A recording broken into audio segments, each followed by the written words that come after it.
ఓం నమో నారాయణాయ. సభ్యులందరికీ శుభ సాయంత్రం. ఇప్పుడు శ్రీమద్ భాగవతం ప్రథమ స్కందం మొదటి అధ్యాయం. ఈ జగత్తులో సృష్టి స్థితి లయములకు కారకుడు వ్యతిరేకుడు ఎవరో, ఈ సమస్త జగత్తునకు కర్త ఎవరో, తన స్వతసిద్ధ జ్ఞానముతో విరాజిల్లు వాడు ఎవరో, బ్రహ్మదేవునికి కూడా జ్ఞానమును ప్రసాదించిన వాడు ఎవరో, తన మనస్సు ద్వారా తత్వజ్ఞానమును ప్రబోధించిన వాడు ఎవరో, ఇంద్రాది దేవతలను కూడా తన మోహముతో పరవశింప చేసిన వాడు ఎవరో, తన యందు సత్వగుణము రజోగుణము తమోగుణము ఉన్నప్పటికీ వాటిలో లీనం కానివాడు ప్రవర్తిల్లేని వాడు ఎవరో, ఎవనిలో కపటము లేదో అట్టి సత్యస్వరూపుడు అయిన పరమేశ్వరుని నేను ధ్యానిస్తున్నాను. ఈ భాగవత పురాణం ఏమాత్రము మత్సరము లేని సత్పురుషుల యొక్క పరమ పవిత్రమైన భక్తి రూపంలో కనబడి ధర్మమును ఆవిష్కరించింది. భాగవత పురాణంలో మన దైనందిన జీవితంలో కలిగే అన్ని తాపత్రయాలను నిర్మూలించే తత్వము, సమస్త మానవాళికి శుభాలను కలిగించే తత్వము, సత్యము నిత్యము అయిన నాశనము లేని తత్వము నిరూపింపబడింది. ఈ భాగవత గ్రంథము అందుబాటులో ఉండగా ఇతర గ్రంథములతో పని ఏముంటుంది? భాగవతము చదవడం వలన, వినడం వలన, అర్థం చేసుకోవడం వలన పరమాత్ముడగు శ్రీహరి కరుణా కటాక్షములు సిద్ధిస్తాయి అనడంలో సందేహం లేదు. అటువంటి వారి హృదయాలలో శ్రీ మహావిష్ణువు స్థిరంగా కొలువై ఉంటాడు. ఈ భాగవత పురాణము మొట్టమొదటగా సుఖమహర్షి ముఖము నుండి వెలువడింది. తర్వాత ఆయన శిష్య ప్రశిష్యుల ద్వారా లోకంలో వ్యాప్తి చెందింది. అటువంటి భాగవత పురాణము వేదములు అనే కల్పవృక్షమునకు కాసి బాగా పండిన ఫలము, ఆ ఫలములో పైపెచ్చు గాలి గింజలు కానీ ఆ మాటకొస్తే ఏది విడువదగినది కాదు. అన్ని భాగములు అమృతత్వం సమానమే, ఆస్వాదించతగ్గవే, అనుభవించవలసిందే, ఆనందించతగ్గవే. అన్ని వేదముల సారము భాగవత పురాణం. ఈ భాగవత పురాణం అనే ఫలము పామరులే కాదు, పండితులు కూడా మాటి మాటికి తినతక్క ఫలము. ఈ భాగవత ఫల ఆస్వాదనకు స్వర్గసుఖములు కూడా సాటి రావు. అట్టి భాగవత పురాణమును గంగా తీరంలో వ్యాసుని కుమారుడు శుకుడు పరీక్షిత్ మహారాజుకు చెప్పగా విన్న సూతి అనే పౌరాణికుడు శౌనకాది మహామునులకు నైమిసారణ్యంలో సత్రయాగ సందర్భంలో చెప్పాడు. దేవతలకు ఆవాసమైన నైమిసారణ్య క్షేత్రంలో స్వర్గలోకము తనకు ప్రాప్తించడం కోసం మహామునులందరూ కలిసి 1000 సంవత్సరాలు సాగే యాగాన్ని కల్పించారు. ఉదయం పూజలు, యజ్ఞ కార్యక్రమాలు, అగ్నిహోత్రములు జరుగుతాయి. సాయంత్రం పురాణ కాలక్షేపములు జరుగుతాయి. ఈ సందర్భంలో ఒకనాటి ఉదయం మహర్షులు అందరూ అగ్నిహోత్రము మొదలగు కార్యములు నిర్వహించిన తర్వాత ఒక చెట్టు కింద కూర్చున్నారు. ఈ మహామునులందరూ సూత పౌరాణికుని సాధారణంగా ఆహ్వానించి ఆ ఉచిత ఆసనము వేసి కూర్చోబెట్టి ఆయనను ఇలా అడిగారు: ఓ సూత పౌరాణిక, నీవు మహాభారతం మొదలగు ఇతిహాసములను, 18 పురాణములను, ఇతర గ్రంథములను నీ గురువుల వద్ద అధ్యయనం చేశావు. వాటిని చక్కగా వ్యాఖ్యానం చేశావు. ఓ సూత మహర్షి, వేదములకు బాగా తెలిసినవాడు, బ్రహ్మ రూపములను చక్కగా తెలుసుకున్నవాడు అయిన స్వభావ వ్యాస భగవానుడు ఇంకా ఇతర మహామునుల దయతో నీవు వారి నుండి ఇతిహాసములను, పురాణములను, ఇంకా ఎన్నో విషయములను అవగాహన చేసుకుంటావు. నీవు వారికి ప్రియ శిష్యుడు కాబట్టి వారు నీకు అన్ని విషయాలు కూడా బోధించి ఉంటారు. నీవు వారి వలన తెలుసుకున్న విషయాలను, మా ఇతిహాసములను, పురాణములలో మానవులకు శ్రేష్టమును కలిగించే శ్రేయస్సును కలిగించే విషయాలు, రహస్యాలు అన్నీ మాకు చెప్పడానికి నీవే తగినవాడువు.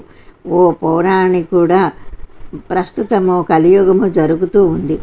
ఈ కలియుగంలో మానవులకు ఆయుష్ తక్కువ, పైగా వారికి సోమరితనము, బుద్ధిమాంద్యము బాగా అలవడింది.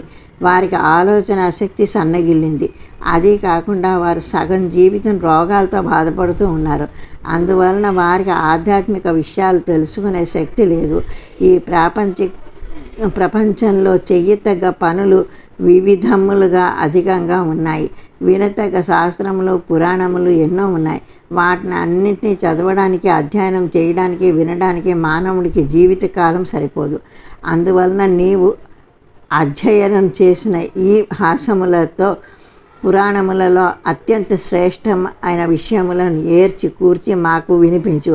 వివిధ శాస్త్రములను క్లుప్తంగా మాకు వివరించు. దీని వలన మానవుల బుద్ధి వికసిస్తుంది అని, మానవాళికి శ్రేయస్సు కలుగుతుందని మా నమ్మకం. ఓ సూత పౌరాణికుడా, ఈ లోకంలో ధర్మ సంస్థాపనం చేయడానికి, విష్ణు భక్తులను, యదువంశంలో పుట్టిన వారిని రక్షించడానికి శ్రీకృష్ణుడు దేవకీ గర్భవాసంలో జన్మించిన విషయం నీకు బాగా తెలుసు.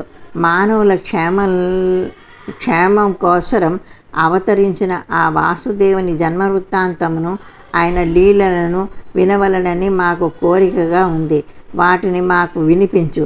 శ్రీకృష్ణ లీలలను మాకు చెప్పడానికి నీవే సమర్థుడివి అని మేము నమ్ముతున్నాము. ఈ ప్రపంచంలో ఉన్న మానవులు సంసార సాగరంలో పడి కొట్టుమిట్టాడుతూ ఉన్నారు. వారు కేవలం ఆ వాసుదేవుని నామస్మరణ వలనే ఈ సంసార సాగరం నుండి తరింపబడుతున్నారు. వాసుదేవుని నామస్మరణ చేయు వారి దగ్గరకు మృత్యుదేవత రావడానికి కూడా భయపడుతుంది. ఈ వాసుదేవుని పాదములను ఆశ్రయించిన మానవులు శుకుడు మొదలగు మహామునులను సేవించినచో వారి దర్శన మాత్రం చేతనే పునీతులు అవుతారు. వాసుదేవుని కీర్తించే కథలను వినడానికి ఎవరు ఉత్సాహం చూపరు. అది కాకుండా శ్రీమన్నారాయణుడు ఎన్నో అవతారాలు ధరించాడు. నారదుడు మొదలగు మహామునులు నారాయణ నామాన్ని, నారాయణుని అవతార విశేషములను మృదు మధురంగా గానం చేశారు. ఆ అవతార విశేషములను మేము భక్తి శ్రద్ధలతో వినగోరుతున్నాము. ఓ సూత పౌరాణికుడా, ఆ వాసుదేవుని భూభారమును తగ్గించడం కోసరం, జగత్ కళ్యాణం కోసరం ఈ భూమి మీద తనకు తానుగా అవతరించాడు. ఆ శ్రీకృష్ణుని అవతార విశేషములను మాకు సవిస్తరంగా తెలియచేయండి. ఆ భగవానుని లీలలను ఎన్నిసార్లు విన్నా, ఎంత విన్నా తనివి తీరదు కదా. ఎందుకంటే శ్రీకృష్ణ లీలలు ఎంతో విన్నా ఇంకా వినాలి అనే ఉంటుంది. ఇవి వినే కొద్దీ కొత్త కొత్త రసానుభూతులు కలిగిస్తూ ఉంటుంది కదా. ఆ భగవంతుడు నిర్గుణుడు, నిరాకారుడు, నిర్వికల్పుడు అయినప్పటికీ ఈ ప్రపంచములో ఉన్న మానవులకు తన దర్శన భాగ్యం కలిగించడం కోసం మానవునిగా అవతరించాడు. ఎన్నో లీలలను ప్రదర్శించాడు. ఆ లీలలు అన్నీ మాకు వివరంగా చెప్పవలసిందిగా ప్రార్థిస్తున్నాము. కలియుగము ప్రవేశించింది అని తెలుసుకొని మేము సుదీర్ఘమైన యాగం చేయడానికి ఈ నైమిసారణ్యంలో సమావేశం అయ్యాము. మా అదృష్టవశాత్తు భగవంతుడు మిమ్ములను మాకు చూపించాడు. మీ వలన మాకు శ్రీహరి కథలను వినే అద్భుతమైన అవకాశం కలిగింది. ఈ కలికాలము మానవుల యొక్క బుద్ధి బలమును, శారీరక బలమును నాశనం చేస్తూ ఉంది. ఈ కలికాలం అనే భయంకరమైన సముద్రమును దాటడానికి మేము వాసుదేవుని కథలను వినడానికి సంకల్పించాము. ఆ పరమాత్ముడు మాకు నిన్ను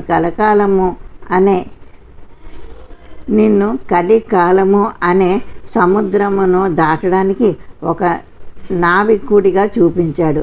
ఓ సూత పౌరాణికుడా, యోగేశ్వరుడు, ధర్మరక్షకుడు అయిన శ్రీకృష్ణ పరమాత్మ ఈ లోకంలో తన అవతారం చాలించి వైకుంఠమునకు వెళ్ళిన తర్వాత ఈ లోకంలో సనాతన ధర్మం ఎవరిని ఆశ్రయించింది, మాకు వివరంగా చెప్పండి అని శౌనకాది మహామునులు సూత పౌరాణికుణ్ణి అడిగారు. శ్రీమద్ భాగవతం ప్రథమ స్కంధం ప్రథమ అధ్యాయం సంపూర్ణం. ఓం తత్సత్ ఓం తత్సత్ ఓం తత్సత్.